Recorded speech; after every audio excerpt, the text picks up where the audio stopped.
Alright guys, I'm gonna do my update for you all. So, something I wanted to say really quick. The last 2 weeks we had a vlog that we were planning to upload and we weren't able to get it up due to technical difficulties. We just couldn't get it up. It's very frustrating. So I'm gonna kind of summarize what happened in those 2 weeks as far as my reading. I read The Battle of the Labyrinth by Rick Riordan. I finished that. Overall, my thoughts was the first and middle section of the book didn't connect well, and the last section they did well, and I was able to be invested in the story. That's a super short summary of everything that I was feeling and going through for those 2 weeks. And then I went ahead and started Fail State by John Ott, which was another book on my TBR. I was making slow progress. I'm now almost halfway through the book, and it's really, really interesting. The writing style is very engaging for me, and I love that. The characters are interesting. The dilemmas and the conflicts are both complicated and yet realistic and relatable. Part of that's due to the fact that they're superheroes, and part of it's due to the fact that they're kids. So that part's relatable. So I'm enjoying this by Fail State by John Ott. One thing I wanted to note about John Ott is the way he reveals things is very subtle. So simple relationships between people, it's just so subtle. It's never feeling like it's thrown in your face. I'm just like, oh wow, that was a really cool way of introducing that to us. He's never feeding the readers information that I've noticed. So that's very impressive and something I'm really enjoying about this. Hoping to finish this pretty soon, and I will check back with you guys later. So, quick update. It's been a long time since we talked, well, not really, because we filmed the full vlog update, well, full entire vlog, and we couldn't get it to work. So here we are, what is it, 3 weeks later now since we last talked? And so I guess I will be quickly updating you on all of that happened. So I finished Words of Radiance since last we talked. It was amazing. I really enjoyed it. It's very satisfying ending, actually, in some ways. Some aspects of it weren't super satisfying, but I really enjoyed Words of Radiance. I'm very glad to be done with it. Not because I was not enjoying it, because I was enjoying it, but rather because I was excited to move on to other things. So after I finished Words of Radiance, I moved on to The Hobbit, which I have also finished, and that was also amazing. Since I have finished that more recently, I do remember some of my thoughts on it. One of the things that I noticed most that I really enjoyed is how every single chapter is like a story, a miniature story in and of itself. It has a starting, a middle, and an end that follows that same basic story arc of any other story. But now I am on Catching Fire, and I am halfway through this book, or whatever, fairly close to it at least. I'm on chapter 14. I'm really enjoying this one. This is a reread for me, but I remember when I first read when I first read the Hunger Games trilogy, I really enjoyed the first one, and then I read the second one, and I really enjoyed the second one, and then the third one I didn't care for as much. But the second one, I remember really, really liking, and after reading halfway through it now, I'm remembering why I liked it so much. I feel like, though it may not be as impactful as the original, or as Hunger Games itself, the story might be a little bit better. There might be a better story being told.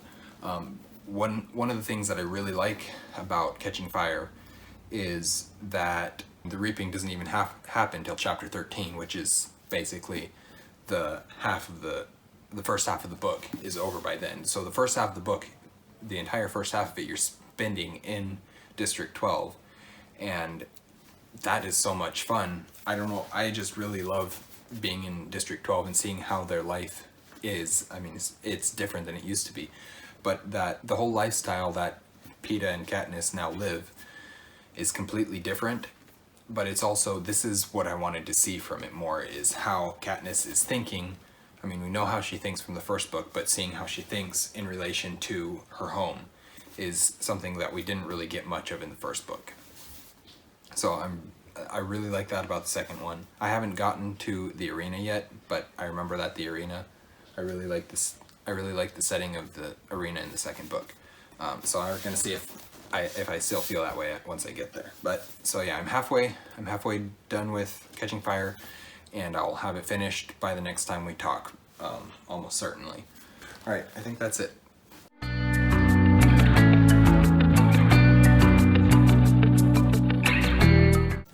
update. I finished Fail State. I was impressed for the most part. It wrapped up really nicely. It was a smooth book. I was constantly surprised by the way things were changing and the turn of events. I did not predict it at all. It was not obviously predictable. I don't tend to predict things in books as it is unless they're extremely obvious, and so I think it was done really well. The writing style is very pleasant, very comfortable to read. Nothing specifically astounding or relating to it, if that makes sense. It was a really fluid writing style, a very easy to read writing style, and I really appreciate that in writing. So I finished Fail State. I'm pleasantly surprised with it, and yeah, that's what's going on. Alright, so I think when we last talked I was just on chapter 14. Since then, let's see, was it? I don't know, I was something like that, I think I was on chapter 14. Since then I completely finished Catching Fire, and I liked it. I really like this one because it focuses heavily on, for the first half at least, on District 12 and the relationships that Katniss has in District 12 and the way that the world works while she's there. And that's getting a better look into District 12 and getting to explore District 12 is really fun, and in my opinion, it makes for a stronger story. I also really like the arena in Catching Fire. It seems really unique and very interesting to me, far more so than the arena of Book 1 of Hunger Games. Of course, this is the one where we're introduced to Finnick, and Finnick is an awesome character. So yeah, that's my Catching Fire thoughts. I also started and finished Messenger by Lois Lowry, and I have to say it was not my favorite. I think Kate really liked Messenger when she read it, but I did not enjoy Messenger for some reason. It was not, I mean, I didn't hate it, but it was just not for me. It wasn't for me, I guess. I really, really enjoyed The Giver, and I really, really enjoyed Gathering Blue, so I was expecting Messenger to be the same way. But there was just something about it that rubbed me the wrong way or something like that, and I did not like it at all. I guess what I didn't realize until this book is, and this is weird because it shouldn't have mattered to me, but it's not a dystopian sci-fi like I always thought it was. It's a dystopian fantasy. And I'm not sure that I like that. It didn't work like I wanted it to. I'm still planning on reading Sun. Sun is the longest of the four. But I am still planning on reading Sun. That will be after I finish Stormlight Book 3, which is Oathbringer, but I'm not starting that yet. Yeah, so I think I'm going to start Mockingjay next, and then after that I don't know what I'll start. I may do A Ballad of Songbirds and Snakes so we can get that one out of the way, but I may not. I'm going to try and get Brandon Sanderson's Warbreaker pretty soon, because I've heard lots of people say that it's supposed to be, or that it's best read in between Stormlight Book 2 and Book 3. It's not technically a part of the Stormlight archives, at least at this moment, but I've heard that there's some potential connections. So I may try and get that and read that before I read Oathbringer. I don't know, we'll see. I don't think Book 4, or Stormlight Archives Book 4 comes out until November, I believe. So I should still have plenty of time to read Warbreaker and Oathbringer if I decide to do that before Book 4 comes out. So yeah, that's where I'm at right now. I finished half of Catching Fire and all of Messenger since last time we talked, whenever that was. And I am going to be starting Mockingjay, I guess. Alright.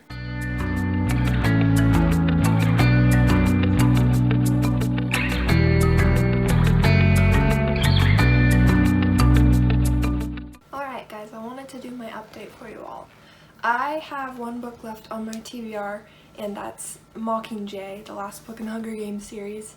And I decided not to read it, at least not right now. I'm going to read Jurassic Park. So I started it, not very far into it, still trying to get a gist of everything that's going on. I have watched the film a while ago, so I have a basic understanding of the plot line. But yeah, I'm reading through that. The one thing I have noticed is I'm having a hard time keeping track of who all the different characters are. And I get that this is just part of how they're introducing the book. I also took like a 2-day break between the first several chapters and the next several chapters, and I don't think that was helpful because I kind of lost my context. So I'm working through that. Hopefully I can get all the characters sorted, and yeah, having a fun time following it. It's I guess this is a sci-fi too, so another sci-fi that I'm going to work through. I'm enjoying it so far, except for the characters' confusion, and yeah, keep you guys posted. Alright, I started Mockingjay. So far it's been good. It starts out with Katniss returning to the ruins of District 12. And so seeing that whole character building, basically that whole chapter was for developing her character and setting herself up for the rest of this book and where this book is going to take her.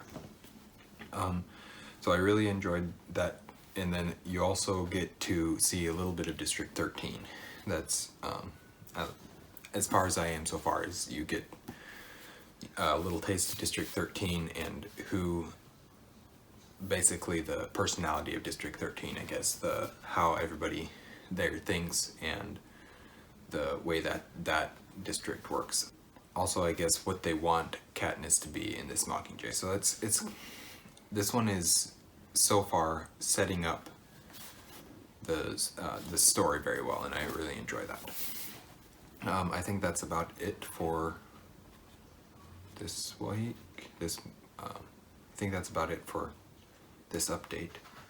I will continue reading this, and I'll get back to you at the end of the week.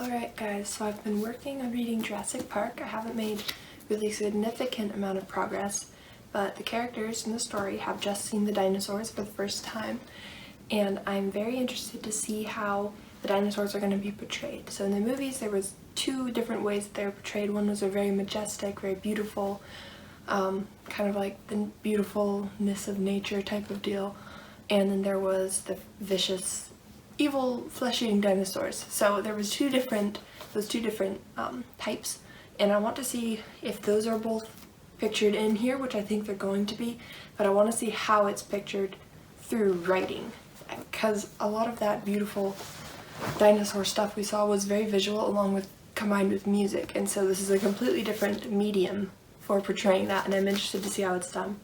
I really am enjoying the science fiction aspect of it, and yeah, I'm working on it. I'm about that far through, so I'll keep you posted. Alright, so I am now on chapter 9, I believe. Yes, chapter 9 of Mockingjay, and I guess I don't have a whole lot of different thoughts from my last update, but I would like to kind of briefly talk about how much this first part of this book is really great storytelling. So it starts out, like we mentioned, with her being back in District 12 going over the wreckage. Basically the next thing that happens is she goes to District 8, and that whole sequence in there, and seeing her relationship and trust she has for Gale and all that stuff being built up, and the power that she holds as the Mockingjay is all very it's very good from a storytelling perspective, and so I'm very happy that that's all in there and that it's done in the way that it is, because it's actually very well done. As I'm reading through, they describe the propos and what they look like, and they basically go beat for beat with the whatever the first one is called, but they go beat for beat through that first propo. And as someone who edits these videos and who has also studied acting and stuff like that, I'm seeing them and I'm like, oh my goodness, they'd look so bad. But I don't think that's the point of them. I don't think the point is how bad they look. The point is obviously for them to show through through what's really happening to Katniss and how she is responding to it show what the Capitol is doing in response to the rebellion. And so it's kind of, I mean, as somebody who has studied a little bit of this film, a little bit of the film industry, I can see how they aren't that well done, but I can also see how effective they would be. So anyways, it's a random interesting thing. I don't know what I'm reading next yet. I'd really like to read Warbreaker, but I don't have that one. I may order it, but I don't know. That's where I'm at with Mockingjay, and I don't know what I'm reading next, but I'm excited to keep going. Yeah, I'll talk to you guys next time.